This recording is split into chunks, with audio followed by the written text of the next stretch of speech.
like straight answers and breakfast food. And there are only two possibilities here. Either President Biden and his team believe in open borders, or the people that the president has put in charge of the immigration policy of this country are not qualified to manage a food truck. And nobody's that incompetent. You folks believe in open borders, don't you? Sir, Senator John Kennedy didn't ask complicated questions. He asked for basic facts. But what stunned many viewers was how often senior Homeland Security officials answered with, "I don't know." If the officials responsible for overseeing America's border can't explain how many people have entered illegally, how many remain in the country, or how many asylum cases end in deportation, that's a serious accountability problem. Kennedy's argument was simple: before Washington can fix the border, it has to know the facts. He also pushed for a safe third country policy, arguing it would discourage illegal crossings by requiring asylum seekers to apply in the first safe country they reach. Whether you agree with every proposal or not, Kennedy made one thing clear: Americans deserve direct answers from the people running border policy. If you support more coverage of major congressional hearings and unfiltered political debates, be sure to subscribe, like this video, and share your thoughts in the comments. Do you think Homeland Security should have had these answers ready? Thank you, Mr. Chairman. Mr. Morant, since President Biden's been president, how many non-American citizens have come into our country illegally or on the basis of a claim of asylum? Thank you, Senator. HSI, as an investigative agency, is... do you know the number? No, Senator. You're a senior member of Homeland Security, are you not? That's correct. Does anybody know the number? None of you know the number. Try 8 million. Now, of that 8 million, how many were children, Mr. Morant? I don't have that number, Senator. You don't know. Does anybody know? None of you know. Isn't that special? Let's assume half. Okay? 8 million is 4 Nebraskas. Right? 4 new states. Let's assume, I don't think it's as high, half of them are children. How many of those 8 million people are still here? Do any of you know? Okay. How many of those 8 million are claiming asylum? You don't know? How many of them claim asylum and don't show up for their hearing? Nobody knows? How many of them claim asylum, don't show up for the hearing, and President Biden has deported them?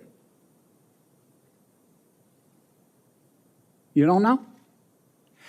How many of them have claimed asylum, shown up for their asylum hearing, and been denied asylum and been deported?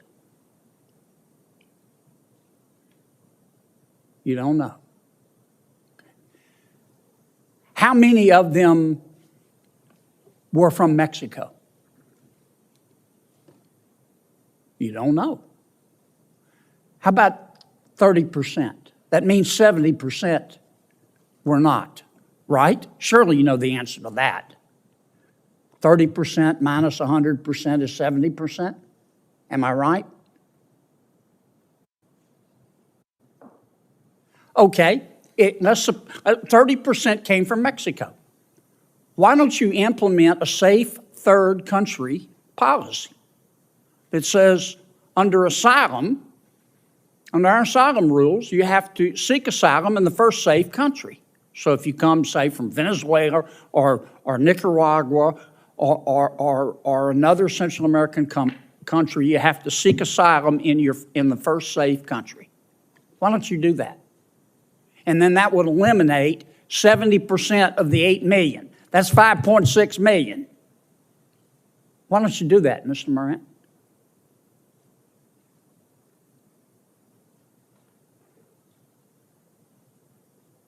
Is that a question, sir? Yes. That's All I've beyond, been asking are questions. that's beyond the purview of HSI. Oh, okay. How about you, Mr. Salazar? You're a former advisor to the Vice President. How come we don't do a safe third country agreement? Sir, we're working with our partners in the region. 21 countries signed on to the Los Angeles Declaration. Have you done a safe third country agreement? You've had, what have you been at it, 2 years? What we are doing is working with them to expand legal pathways. Why doesn't President Biden get up in the morning tomorrow and say, we're changing the asylum process and we're doing what most other countries do, safe third country policy. You have to seek asylum. We support asylum. We have to seek asylum in the first safe country. That would eliminate 5.6 million people, boom, done, coming into our country illegally, wouldn't it? Sir, I just want to point out Washington. Wouldn't it? It would, sir, but there are Okay. activities underway. Let me ask you this, because I'm going to run out of time. President Biden and all of you believe in open borders, don't you? Don't you? I mean, I ask really basic questions. I don't mean any disrespect. I appreciate you being here. And I know you all love our country as we all do. But I believe in straight answers. I like straight answers and breakfast food. And there are only two possibilities here. Either President Biden and his team believe in open borders, or the people that the president has put in charge of the immigration policy of this country are not qualified to manage a food truck. And nobody's that incompetent.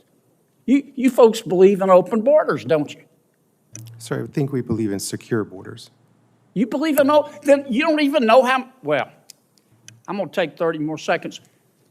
You don't even know how many people have come in illegally since President Biden has been president?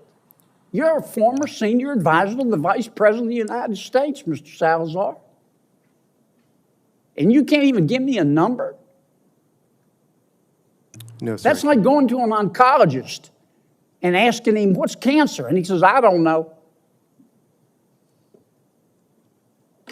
Give me a break.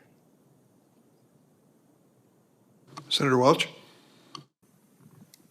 Thank you. I thank the witnesses. You know, just speaking to my friend Senator Kennedy, this